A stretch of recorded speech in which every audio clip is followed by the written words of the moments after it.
Welcome to raise. എന്റെ എല്ലാ പ്രിയപ്പെട്ട കുട്ടികൾക്കും റേസിലേക്ക് ഹാർദമായ സ്വാഗതം. അപ്പൊ നിങ്ങൾ എല്ലാവരും എന്താണ് ടെൻഷനിലായിരിക്കും, കാരണം പുതിയ ടെക്സ്റ്റ് ആണ്, പുതിയ ക്വസ്റ്റ്യൻ പേപ്പർ ആണ് അല്ലെ, അപ്പൊ ആ ക്വസ്റ്റ്യൻ പാറ്റേൺ ആണ്. അപ്പോ എന്താ പറയാ, എല്ലാം കൊണ്ടും എന്താണ് മിനിമം മാർക്ക് വാങ്ങണം, ഇല്ലെങ്കിൽ എന്താണ് നമ്മൾ വീണ്ടും പഠിച്ച് വീണ്ടും എഴുതി വളരെയധികം ഒരു ടെൻഷനിലൂടെ അല്ലെ ഒരു പ്രഷറിലൂടെ പോകുന്ന ഒരു സമയമാണ് നിങ്ങളുടേത് എന്ന് മിസ്സിന് നന്നായിട്ട് അറിയാം.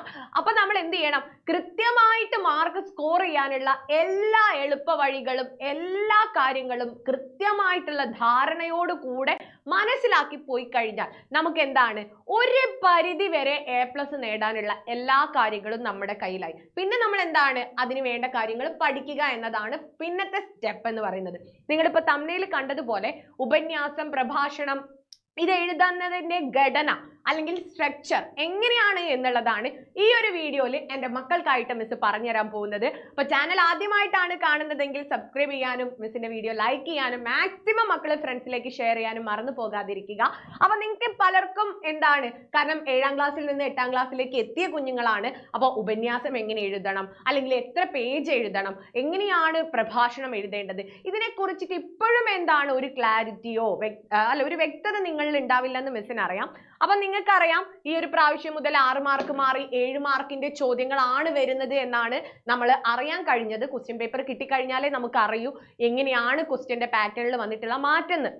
അപ്പം 6 മാർക്കിന് സ്വതവേ മക്കള് എന്താണ് എഴുതേണ്ടിയിരുന്നത് ഈ ഒരു ഭാഗവും, അതായത് ഒരു അരപ്പുറവും അതുപോലെ തന്നെ എന്താണ് ഇപ്പുറത്തെ ഒരു ഭാഗവുമാണ് ഇതുവരെ എന്താണ് എല്ലാവരും, അതായത് 1.5 പേജോളമാണ് എല്ലാവരും എഴുതിക്കൊണ്ടിരുന്നത്. അപ്പോൾ ഇത് 7 മാർക്കിനായതുകൊണ്ട് തന്നെ അതെന്തായാലും നിങ്ങൾ എഴുതണം. അതുപോലെ തന്നെ നമ്മുടെ എസ്സേ 6 അല്ലെങ്കിൽ 7 മാർക്കാണ് നിങ്ങൾക്ക് ചോദിക്കുന്നതെങ്കിൽ അതിൽ 3 പാരഗ്രാഫ് മിനിമം എന്തായിരിക്കണം നിങ്ങൾ എഴുതുന്നത്, എന്ത് ചെയ്യണം, ഡിവൈഡ് ചെയ്യണം. അതായത് ഒരു 3 പാരഗ്രാഫ് അല്ലെങ്കിൽ 3 ഖണ്ഡികയായിട്ട് വേണം എൻ്റെ മക്കള് ഉത്തരം എഴുതാൻ വേണ്ടിയിട്ട്. ഇതില് ഉപന്യാസം, ആസ്വാദനക്കുറിപ്പ്, കഥാപാത്ര നിരൂപണം, അതുപോലെ തന്നെ മുഖപ്രസംഗം തുടങ്ങിയവയ്ക്ക് തലക്കെട്ട് വേണം.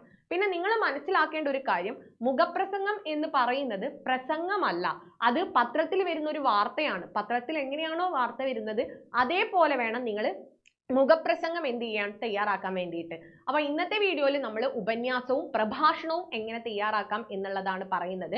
ആദ്യം ഉപന്യാസം എഴുതുന്ന സമയത്ത് എപ്പോഴും 6 മാർക്കിന്റെ ഏത് ചോദ്യം വന്നാലും എൻ്റെ മക്കളെ മൈൻഡിൽ ഉണ്ടായിരിക്കണം എന്ത് വേണം, 3 പാരഗ്രാഫ് ഞാൻ എഴുതണം. അപ്പോൾ 6 മാർക്ക് മുതലുള്ള ചോദ്യങ്ങൾക്ക് നിങ്ങൾ പാഠഭാഗത്തിന്റെ ആമുഖമല്ല എഴുതേണ്ടത്, എന്താണോ വിഷയം ആ വിഷയവുമായി ബന്ധപ്പെട്ട ആമുഖം വേണം കൊടുക്കാൻ. ഇപ്പൊ എന്താണ് നിങ്ങൾക്ക് എന്താണ് കുടുംബ ബന്ധങ്ങളുടെ ശൈഥില്യത്തെ കുറിച്ച് ചോദിക്കുന്നുണ്ട്, അപ്പോൾ സ്നേഹബന്ധത്തെ കുറിച്ചോ അല്ലെങ്കിൽ എന്താണ് ബന്ധങ്ങളുടെ ദൃഢതയെ കുറിച്ചൊക്കെ ഒരു ഇൻട്രൊഡക്ഷൻ കൊടുക്കാം. എന്നിട്ട് നിങ്ങൾക്ക് എന്ത് ചെയ്യാം, എസ്സേയിലേക്ക് കടക്കാം. ആ രീതിക്ക്, അതായത് നേരിട്ട് പാഠഭാഗം എഴുത്തുകാരൻ എന്നായിരിക്കരുത് 6 മാർക്ക് 7 മാർക്ക് പറയേണ്ടത്. നേരെ ഒരു നല്ലൊരു ആമുഖം കൊടുത്തിട്ട് വേണം നിങ്ങൾ പാരഗ്രാഫ് തിരിച്ച് എഴുതാൻ വേണ്ടിയിട്ട്. ക്ലിയർ ആയെന്ന് വിചാരിക്കുന്നു. അപ്പൊ നമുക്ക് എങ്ങനെ ഉപന്യാസം എഴുതാമെന്ന് നോക്കാം. അപ്പൊ എന്ത് വേണം, ഉപന്യാസത്തിന് തലക്കെട്ട് നിർബന്ധമാണ്. അപ്പൊ മിസ് നേരത്തെ പറഞ്ഞല്ലോ എന്തിനൊക്കെയാണ് തലക്കെട്ട് വേണ്ടതെന്ന്. അതിന് 1 മാർക്കാണ് നമുക്ക് എന്ത് ചെയ്യുക, തലക്കെട്ടിന് കിട്ടുക. അതിനുശേഷം ആമുഖം, മിസ് പറഞ്ഞ പോലെ തന്നെ വിഷയവുമായി ബന്ധപ്പെട്ടിട്ടുള്ള ഒരു ആമുഖം വേണം ആദ്യത്തെ പാരഗ്രാഫിൽ കൊടുക്കാൻ. പിന്നെ ആ വിഷയത്തെ വിശദീകരിക്കല്, വൃദ്ധസദനങ്ങളുടെ എന്തുകൊണ്ടാണ് ഇന്നത്തെ ആ ഒരു കാലഘട്ടത്തിന്റെ മാറ്റം, ഇന്നത്തെ കുടുംബ ബന്ധങ്ങളിലുള്ള ആ വിള്ളലുകള്, പിന്നെ നമ്മുടെ പാഠഭാഗം എന്ത് ചെയ്യണം, എന്നിട്ട് നമ്മൾ മെൻഷൻ ചെയ്യണം, അതിലുള്ള ആശയം പറയണം. അങ്ങനെയുള്ള വിശദീകരണമാണ് ഇവിടെ നടക്കുന്നത് അല്ലെ. നമ്മൾ ആദ്യത്തെ പാരഗ്രാഫിന്റെ ഒരു പകുതി മുതൽ സെക്കൻഡ് പാരഗ്രാഫിലൊക്കെ നമ്മൾ ഇതിന്റെ വിശദീകരണമാണ്. ആൻഡ് അവസാനത്തെ പാരഗ്രാഫിലായിരിക്കണം നിങ്ങൾ അല്ലെ ഒരു സൊല്യൂഷൻ, അല്ലെങ്കിൽ എന്താണ് ഇങ്ങനെ പോയി കഴിഞ്ഞാൽ ഇത് നമ്മുടെ ഭാവിക്ക് ബുദ്ധിമുട്ടായി മാറും, ബന്ധങ്ങൾ എന്താണ് ഇല്ലാതെ പരസ്പരം സ്നേഹമില്ലാത്ത മനുഷ്യരായിട്ട് നമ്മൾ മാറും. അപ്പോൾ എങ്ങനെയാണ് ബന്ധങ്ങളിലെ ദൃഢത വർദ്ധിപ്പിക്കേണ്ടത് നമ്മുടെ ആവശ്യമാണ് എന്നൊക്കെ പറഞ്ഞുകൊണ്ടുള്ള ഒരു എന്താണ് ഒരു കൺക്ലൂഷൻ, അതായത് ഒന്ന് ക്രോഡീകരിച്ച് അതിനൊരു സൊല്യൂഷൻ അല്ലെങ്കിൽ ഒരു നിർദ്ദേശം വെക്കലാണ് അവസാനത്തെ പാരഗ്രാഫിൽ. മനസ്സിലായി എന്ന് വിചാരിക്കുന്നു. ഈ രീതിക്കായിരിക്കണം ഉപന്യാസം എഴുതേണ്ടത്. മിസ് അതിന്റെ ഒരു മോഡൽ തരാം. ഓക്കെ, അപ്പം ഇനി തലക്കെട്ട് ഇതിപ്പോൾ മിസ് പറഞ്ഞല്ലോ, ആസ്വാദനക്കുറിപ്പിനാണെങ്കിലും ഉപന്യാസത്തിനാണെങ്കിലും മുഖപ്രസംഗത്തിനാണെങ്കിലും ഒക്കെ തലക്കെട്ട് നിർബന്ധമാണ്. അപ്പൊ തലക്കെട്ട് നിങ്ങൾ കൊടുക്കുന്ന സമയത്ത് ഒന്ന് വിഷയത്തെ പൂർണ്ണമായിട്ട് ഉൾക്കൊള്ളണം, അനുയോജ്യവും ലളിതവുമായിട്ടുള്ളതായിരിക്കണം, ഹ്രസ്വം ചെറുതായിരിക്കണം, വലിയ നീട്ടി സെന്റൻസ് പോലെ ആയിരിക്കരുത് നിങ്ങൾ തലക്കെട്ട് കൊടുക്കാൻ. വളരെ മനോഹരമായിട്ടുള്ള ആകർഷകമായിട്ടുള്ള തലക്കെട്ട് വേണം നിങ്ങൾ കൊടുക്കാൻ വേണ്ടിയിട്ട്. പിന്നെ അതുപോലെ തന്നെ നിങ്ങൾക്ക് ഇപ്പോൾ ദുരന്തത്തെ ലഹരിയെ കുറിച്ചാണെങ്കിൽ ദുരന്ത ലഹരി എന്ന് കൊടുക്കാം. ഇപ്പൊ ഈ ബന്ധങ്ങളുടെ വിള്ളലിലാണെങ്കിൽ നിങ്ങൾക്ക് മിഴി നനയാതെന്നോ, അതിപ്പോ ഏതിലും നിങ്ങൾക്ക് ദുരന്തവുമായി ബന്ധപ്പെട്ട അല്ലെങ്കിൽ സങ്കടവുമായി ബന്ധപ്പെട്ട ഏതിനും നിങ്ങൾക്ക് മിഴി നനയാതെ എന്ന് പറയുന്ന തലക്കെട്ട് കൊടുക്കാവുന്നതാണ്. പിന്നെ എന്തെങ്കിലുമൊക്കെ വൃദ്ധസദനങ്ങളെ കുറിച്ചോ അല്ലെങ്കിൽ വേറെ എന്തെങ്കിലും പരിസ്ഥിതി നാശത്തെക്കുറിച്ചോ അങ്ങനെയൊക്കെ പറയുന്നേരം നിങ്ങൾക്ക് പറയാം ഇരട്ടി ജാഗ്രത മതി, നമ്മൾ സൂക്ഷിച്ചാൽ മതി എന്നുള്ള രീതിക്കുള്ള തലക്കെട്ട്. പിന്നെ വാർദ്ധക്യത്തെക്കുറിച്ച്, വാർദ്ധക്യം ഇന്നെന്താണ് മാറ്റി നിർത്തപ്പെടുന്ന ഒരു അവസ്ഥയാണ്, വാർദ്ധക്യത്തെക്കുറിച്ചൊക്കെ ചോദിക്കുകയാണെങ്കിൽ അരക്ഷിതമാകുന്ന വാർദ്ധക്യം എന്ന് കൊടുക്കാം. ആ രീതിക്ക് വേണം നിങ്ങൾ കൊടുക്കാൻ വേണ്ടിയിട്ട്. ഇനി മുഖപ്രസംഗം. മുഖപ്രസംഗം എന്ന് വെച്ചാൽ പത്രത്തിൽ വരുന്ന ഒരു വാർത്തയാണ്. അപ്പോൾ തലക്കെട്ട് വേണം, പറഞ്ഞതുപോലെ ആമുഖം വേണം. ഉപന്യാസത്തിൻ്റെത് പോലെ തന്നെയാണ്. ഇപ്പൊ മുഖപ്രസംഗത്തിൽ വരുന്ന ഒരു വ്യത്യാസം എന്ന് പറയുന്നത് ഉപന്യാസത്തിൽ നിങ്ങൾക്ക് സാഹിത്യ ഭാഷ ഉപയോഗിക്കാം, അതിൽ ആളുകളുടെ കോട്ടിങ്സ് ഉപയോഗിക്കാം, കുമാരനാശാന്റെ വരികൾ ഉപയോഗിക്കാം. പിന്നെ അതുപോലെ തന്നെ നിങ്ങൾക്ക് ഇപ്പൊ പച്ചയാം വിരിപ്പിട്ട നമ്മുടെ പ്രകൃതി എന്ന് പറയാം, സാഹിത്യ ഭാഷ ഉപയോഗിക്കാം. പക്ഷേ നമ്മൾ പത്രത്തിൽ അങ്ങനെയാണോ? അല്ല. എന്താണോ കാര്യം അത് കൃത്യമായിട്ട് പറയലാണ്. ഇവിടെ സാഹിത്യ ഭാഷ ഇല്ല എന്നതാണ് മുഖപ്രസംഗത്തിലേക്ക് വരുന്ന സമയത്തുള്ള മാറ്റം. പത്രത്തിൻ്റെതായിട്ടുള്ള ഒരു ഭാഷയിൽ വേണം നിങ്ങൾ മുഖപ്രസംഗം തയ്യാറാക്കാൻ വേണ്ടിയിട്ട്. പറഞ്ഞതുപോലെ തന്നെ ആമുഖം, തലക്കെട്ട് കൊടുക്കണം, ആമുഖം കൊടുക്കണം, വിശദീകരണം കൊടുക്കണം, ഉപസംഹാരം കൊടുക്കണം. ഓക്കെ, ആ രീതിക്കാണ് മുഖപ്രസംഗം. പ്രഭാഷണത്തിലേക്ക് വരികയാണെങ്കിൽ അത് പറച്ചിലാണ്. പ്രഭാഷണം അല്ലെങ്കിൽ പ്രസംഗം എന്ന് പറയുന്നത് ഒരാളിൽ നിന്ന് ഒരു ഓഡിയൻസിനെ അഭിമുഖീകരിച്ചുകൊണ്ട് സംസാരിക്കുന്നതാണ് പ്രഭാഷണം അല്ലെങ്കിൽ പ്രസംഗം എന്ന് പറയുന്നത്. അവിടെ നമ്മൾ തലക്കെട്ടല്ല വേണ്ടത്, മാന്യരെ ബഹുമാനപ്പെട്ടവരെ എന്നുള്ള ആ ഒരു സംബോധനയോട് കൂടി എങ്ങനെയാണോ നമ്മൾ ഒരു വേദിയിൽ നിന്ന് സംസാരിക്കുന്നത് അതേ രീതിക്കായിരിക്കണം നിങ്ങൾ ഉത്തരം കൊടുക്കേണ്ടത്. ആദ്യം മാന്യരെ അങ്ങനെയുള്ള ചെയ്യണം തുടങ്ങി അങ്ങനെ ഇപ്പോൾ ഒരു പേപ്പറാണ് ഇതെങ്കിൽ അതിൽ മാന്യരെ ബഹുമാനപ്പെട്ടവരെ എന്ന് പറഞ്ഞ് തുടങ്ങിക്കൊണ്ട് നിങ്ങൾ ആരംഭിക്കണം. അതിനുശേഷം പറഞ്ഞതുപോലെ ആമുഖം കൊടുക്കാം. എങ്ങനെയാണോ ഒരു വേദിയിൽ നിന്ന് നമ്മൾ സംസാരിക്കുന്നത് ആ രീതിക്കായിരിക്കണം നമ്മൾ എഴുതേണ്ടത്. അതായത് വിഷയത്തെക്കുറിച്ച് നേരത്തെ പറഞ്ഞതുപോലെ തന്നെ വിഷയത്തെക്കുറിച്ച് ഒരു ഇൻട്രൊഡക്ഷൻ കൊടുത്ത് ഇന്ന വിഷയത്തെക്കുറിച്ചാണ് ഞാൻ ഇവിടെ സംസാരിക്കുന്നത്, നമുക്ക് എല്ലാവർക്കും അറിയുന്നത് പോലെ നമ്മളൊരു സംസാരിക്കാണ് എന്നുള്ള ഒരു ബോധത്തോടു കൂടെ ആയിരിക്കണം എഴുതേണ്ടത്. പിന്നെ നിങ്ങൾക്ക് ഓരോ ആളുകളുടെ കോട്ടിങ്സ് ഒക്കെ കൊടുക്കാം. അവനവൻ ആത്മസുഖത്തിനായി ആചരിക്കുന്നവ അപരന്റെ സുഖത്തിനായി വരേണം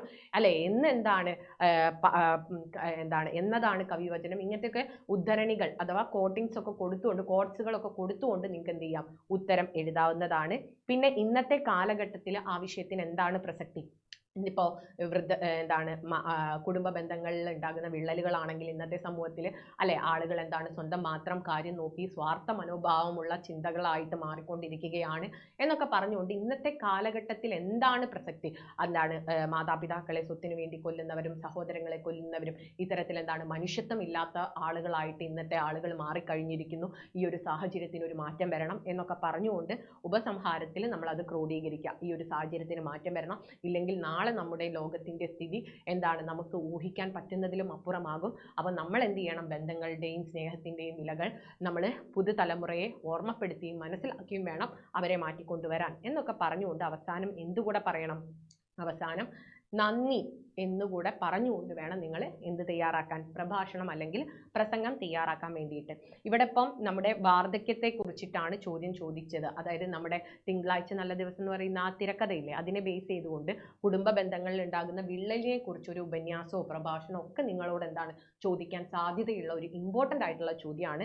അപ്പം നിങ്ങൾ എന്ത് ചെയ്യണം, ആദ്യം നമ്മൾ ഒരു കോമൺ ആയിട്ട് ഇന്നത്തെ സമകാലിക അവസ്ഥയെക്കുറിച്ച് പറയുക, ഇന്നത്തെ ആളുകൾ എങ്ങനെയാണ് ജീവിക്കുന്നത്, ആളുകളുടെ ജീവിത രീതി എങ്ങനെയാണ് എന്നുള്ളതൊക്കെ പറഞ്ഞ് പാഠഭാഗത്തിന്റെ ഒരു ഇൻട്രൊഡക്ഷൻ കൊടുത്തതിന് ശേഷം എന്താണ് ഇന്നത്തെ സമൂഹത്തിൽ നടക്കുന്നത് എന്നുള്ള കാര്യം അവിടെ വിശദീകരിച്ച് അമ്മയുടെ പ്രതികരണങ്ങൾ, പിന്നെ അതുപോലെ തന്നെ സമൂഹത്തിൽ ഇന്ന് എങ്ങനെയാണ് ആളുകൾ ബന്ധങ്ങളിൽ വിള്ളലുകൾ ഉണ്ടാകുന്നത്, ഇതൊക്കെ പറഞ്ഞുകൊണ്ടായിരിക്കണം അവസാനം എന്ത് ചെയ്യണം, ഉപന്യാസമാണെങ്കിൽ ഈ രീതിക്ക് അവസാനിപ്പിക്കാം, പ്രഭാഷണമാണെങ്കിൽ അവസാനം നന്ദി കൊടുത്തുകൊണ്ട് വേണം അവസാനിപ്പിക്കാൻ. അപ്പോൾ ഓരോന്നും എഴുതുന്നതിൻ്റെ സ്ട്രക്ചർ നന്നായിട്ട് മനസ്സിലാക്കി വെക്കണം. സ്ട്രക്ചറിന് തന്നെ എന്താണ് നമുക്ക് 2 or 3 മാർക്ക് നിങ്ങൾ ആ ഒരു ഘടനയെ തന്നെ എഴുതിയാൽ തന്നെ നമുക്ക് കിട്ടും. അപ്പോൾ അത് നിങ്ങൾ നന്നായിട്ട് മനസ്സിലാക്കി വെക്കുക. ബാക്കി എഴുതാനുള്ള കാര്യങ്ങൾ മിസ് ലൈവിൽ പറഞ്ഞു തരും. അപ്പോൾ നിങ്ങൾക്ക് എല്ലാവർക്കും അറിയാലോ, ലൈവിൻ്റെ സമയത്ത് എല്ലാവരും ലൈവിൽ ഉണ്ടായിരിക്കണം, ഫ്രണ്ട്സിനെ കൂട്ടി വരണം. ഇനി അഥവാ ലൈവിൻ്റെ സമയം കഴിഞ്ഞിട്ടാണ് നിങ്ങൾ കാണുന്നതെങ്കിലും ലൈവ് മാക്സിമം ആളുകളിലേക്ക് ഷെയർ ചെയ്യുക, നന്നായിട്ട് മനസ്സിലാക്കുക, നോട്ട് തയ്യാറാക്കുക, പഠിക്കുക. അപ്പോൾ വീഡിയോ ഇഷ്ടപ്പെട്ടാൽ ലൈക്ക് ചെയ്യണം, മാക്സിമം ഫ്രണ്ട്സിലേക്ക് ഷെയർ ചെയ്യണം, ചാനൽ സബ്സ്ക്രൈബ് ചെയ്യാനും മറക്കരുത്. നമുക്ക് മറ്റൊരു വീഡിയോയിൽ കാണാം. അതുവരെ ടാറ്റാ ബൈ.